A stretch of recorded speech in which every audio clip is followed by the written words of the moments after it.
لە دومین فستیڤاڵی دەروازەی شارەوە سڵاوی کورسات و کورسات کوردەواریتان لێبێت. مژدەیەک بۆ بینەرانمان لە شاشە جوانەکەی کورسات و هەروە هەموو ئەوانی کە دێنە نێو فستیڤاڵی دەروازەی شارەوە پێتان ڕاگەێنم شەوانە من سەعات 10 بۆ 11 خەڵاتی تایبەتی کوردەواریم دەبێت.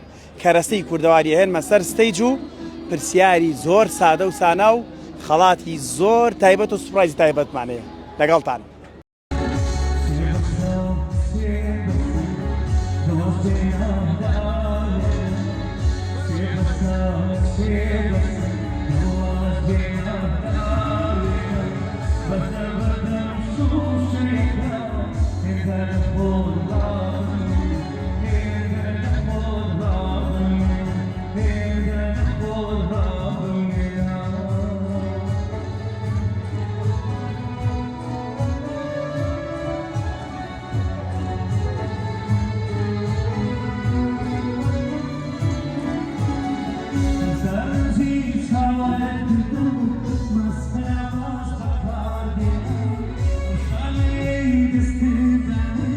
Let's put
لە دومین فستیڤالی دەواازەی شارەوە سڵاوی کورسات و کورسات کوردەواریتان لێبێت مژدەیەک بۆ بینەرانمان لە شاشە جوانەکەی کورسات و هەروە هەموو ئەوانی کە دێنە نێو فستیڤالی دەواازەی شارەوە پێتان ڕاگەێنم شەوانە من سعات 10 بۆ 11 خەڵاتی تایبەتی کوردەواریم دەبێت کەرەستەی کوردەواری هێنمە سەر ستەیج و پرسیاری زۆر سادە و سانا و خەڵاتی زۆر تایبەت و سوپرایزی تایبەتمانەیە لەگەڵتان.